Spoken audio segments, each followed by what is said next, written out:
My name is Marcus James Peterson. I am 52 years old. And on the afternoon of March 22nd, 2024, I died. One minute I was walking to my truck, laughing with my friend Dave about the potluck dinner. The next minute, my chest felt like someone drove a knife through it. I dropped to my knees on the asphalt. I remember seeing Dave's face above me, his mouth moving, but I couldn't hear anything. Then everything went black.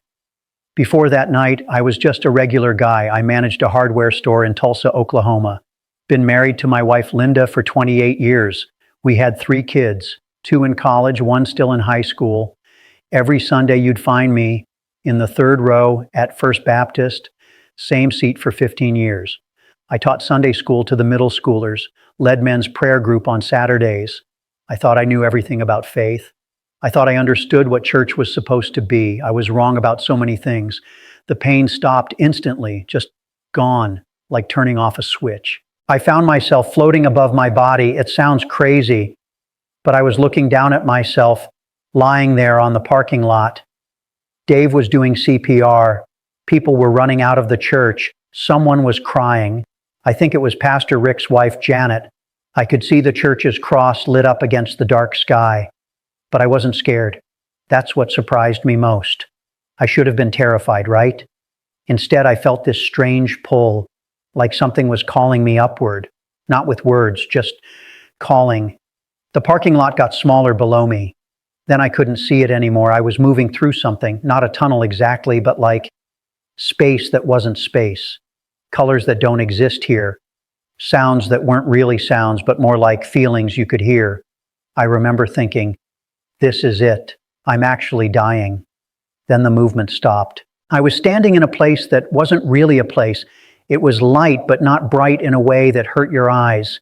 It was warm, but not like summer heat. It was like being wrapped in pure love, if love was something you could see and touch and breathe. And he was there, Jesus. I knew it was him before he even spoke, not because he looked like the paintings in our church hallway. He didn't. He was more like light that had taken the shape of a person, but still stayed light. His eyes held every color at once, and when he looked at me, I felt like he could see everything I'd ever done, ever thought, ever hidden, and he still smiled at me. Marcus, he said, just my name, but the way he said it, I fell to my knees. Not because I had to, because I wanted to. Tears poured down my face. All the Sunday school lessons, all the sermons, all the Bible studies, none of it had prepared me for actually being in his presence. Lord, I whispered. That's all I could say. He reached down and touched my shoulder. When he did, warmth flooded through me. Every hurt I'd ever carried, every guilt, every shame. It melted away like ice in the sun. Stand up, Marcus. I have something to show you. When I stood, the space around us changed. We were floating above America. I could see the whole country spread out below us, dotted with thousands of tiny lights. Each light is a church, Jesus said. His voice carried sadness that made my heart ache.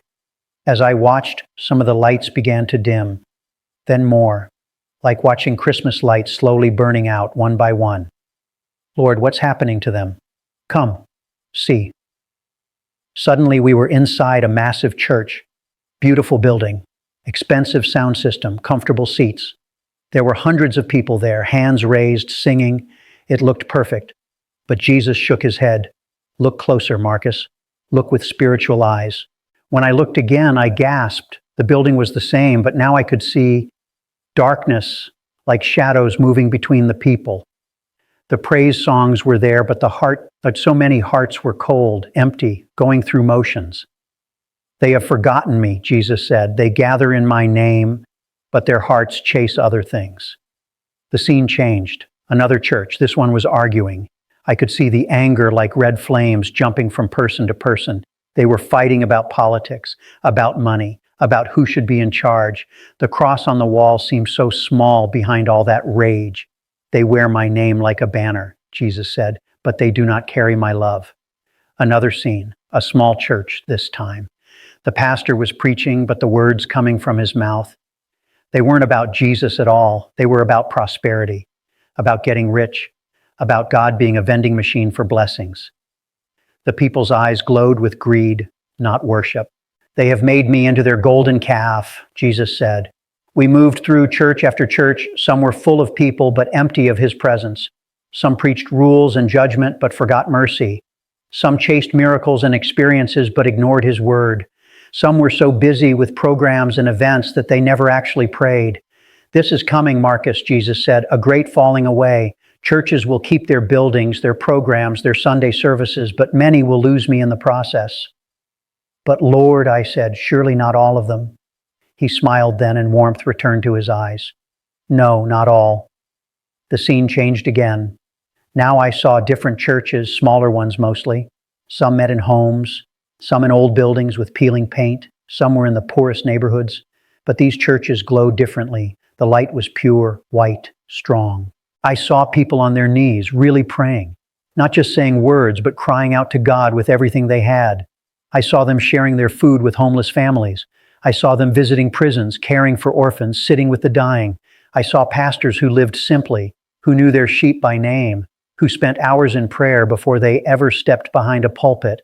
I saw young people putting down their phones to seek God's face. I saw marriages being healed, addictions being broken, not through programs, but through the real power of the Holy Spirit. These are my true churches, Jesus said. They may look small, they may look weak, but they carry my presence. They will be the lights that don't go out in the darkness that's coming. Lord, my church, I started to ask. Your church stands at a crossroads, Marcus. Every church in America does. They must choose. Will they seek my presence or just use my name? Will they hunger for truth or for comfort? Will they take up their cross or their crown? Jesus turned to face me fully. His eyes burned with an intensity that went right through me. This is why I'm sending you back, Marcus, to warn them, to tell them. Tell them what, Lord?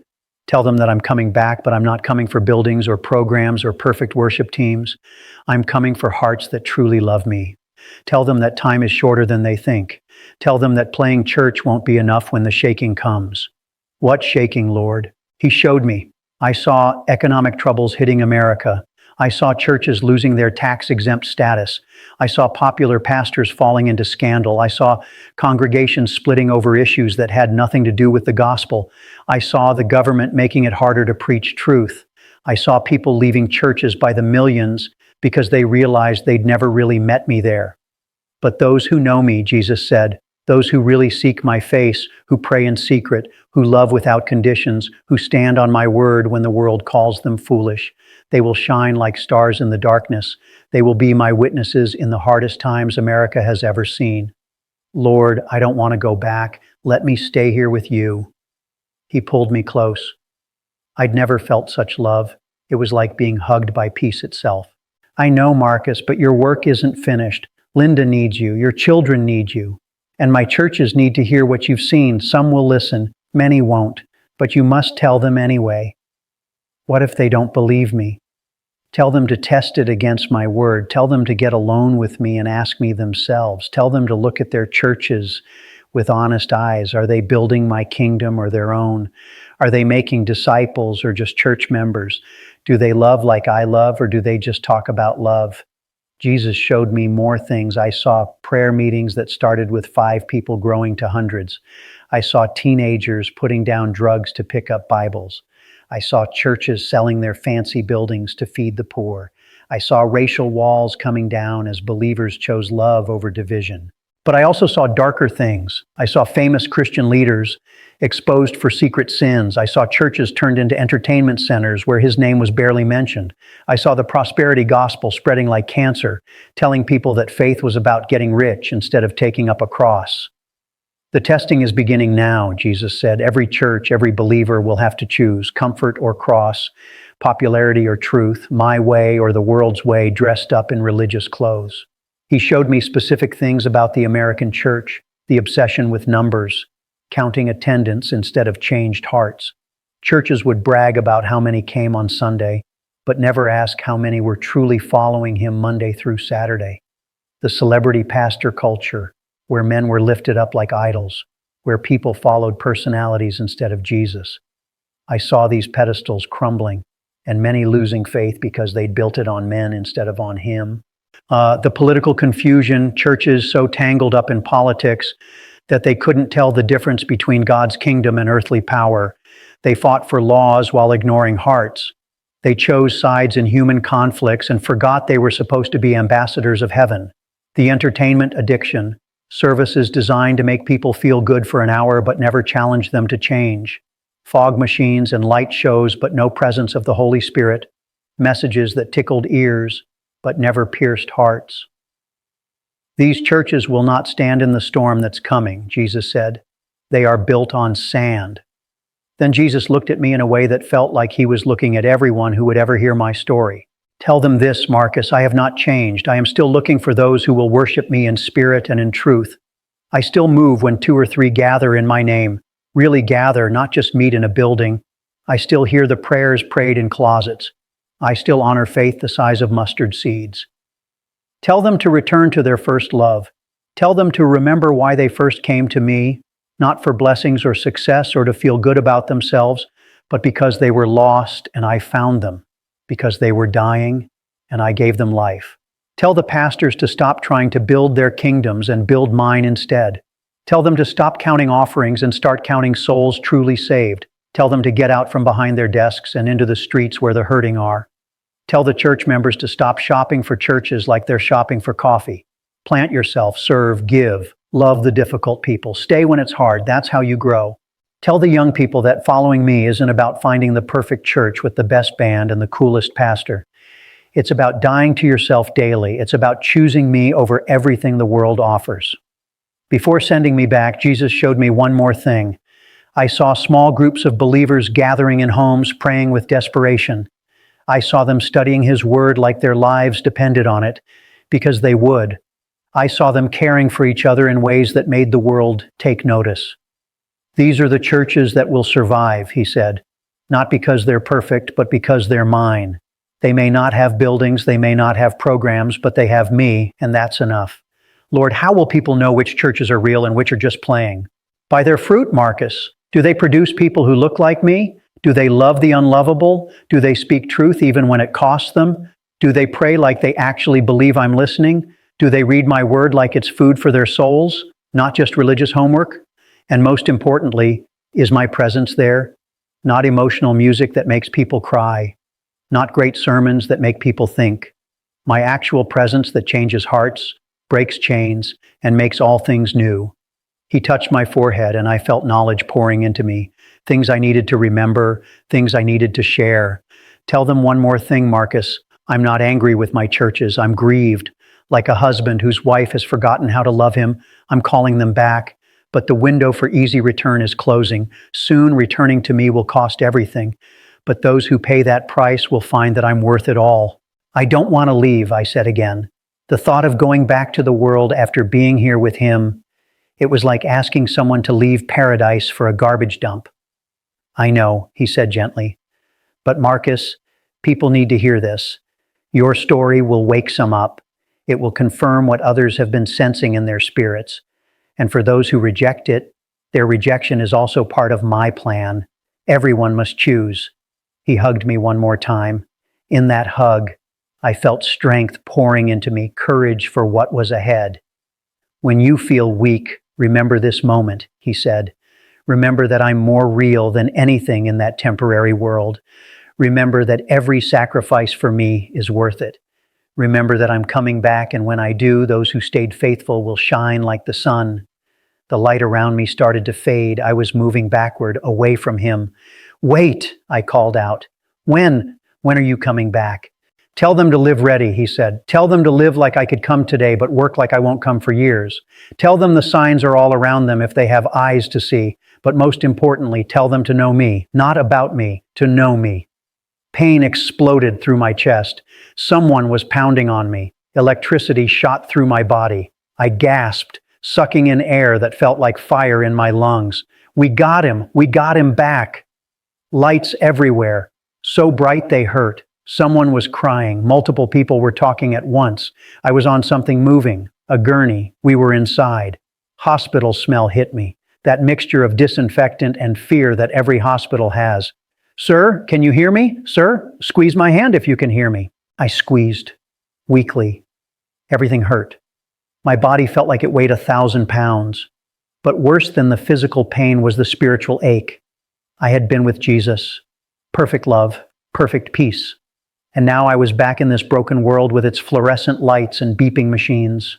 I started crying, not from pain, from loss. It's okay, sir. You're going to be okay. You had a massive heart attack, but you're stable now. A doctor leaned over me. Young guy, looked tired. Mr. Peterson, you were clinically dead for 23 minutes. To be honest, we don't understand how you're even alive, much less conscious and responsive. There should be significant brain damage. 23 minutes. That's all? It felt like hours or seconds. Time didn't work the same there. Linda's face appeared above me, tears streaming down her cheeks. Marcus! Oh, thank God! Thank God! I wanted to tell her, I wanted to say, I saw him, Linda. I saw Jesus. But all I could do was squeeze her hand and cry. Over the next few days, as I got stronger, I started telling people what happened. The nurses, the doctors, the chaplain who came by. Some listened politely, but I could see the doubt in their eyes. Others got uncomfortable and changed the subject. But a few leaned in. A few had tears in their eyes. So here's my question for you. Which church are you part of? The one that's dying or the one that's coming alive? The one playing religious games or the one desperately seeking his face? Don't answer too quickly. Really examine your heart. When's the last time you were alone with God for an hour? When's the last time you fasted? When's the last time you loved someone who couldn't pay you back? When's the last time you felt his actual presence, not just emotional music? If you're not satisfied with your answers, good. That dissatisfaction is the Holy Spirit drawing you deeper. Use it, act on it. Don't just feel bad and then go back to normal. Change something. Today, start with prayer, real prayer. Get on your face and cry out to God. Tell him you're tired of playing church. Tell him you want the real thing. Tell him you're willing to pay whatever it costs. Then get into his word, not a verse a day to check off a list. Really dig in. Read whole books. Ask him to speak to you through it. He will. Find others who are hungry for God. You might have to look hard. They might not be in the big churches, but find them. You need each other for what's coming. And start loving people with action, not just words. Feed someone hungry. Visit someone lonely. Forgive someone who hurt you. Give until it costs you something. That's when you'll start looking like Jesus. I don't know how much time I have left. My heart could give out any day, but I'm not afraid. I know where I'm going. I've been there, and it's more beautiful than you can imagine. But until that day comes, I have work to do. We all do. The harvest is ready, but the workers are few. The night is coming when no one can work. But right now, it's still day. There's still time. Jesus is calling his church back to himself. Not to religion, not to rules, not to programs. To himself, to relationship. To love that changes everything. Some churches will answer that call. They'll be the lights in the coming darkness. Others will keep playing their games until the doors close and the lights go out. Which will you choose? The decision you make won't just affect your life. It will echo in eternity. Choose wisely. Choose Jesus.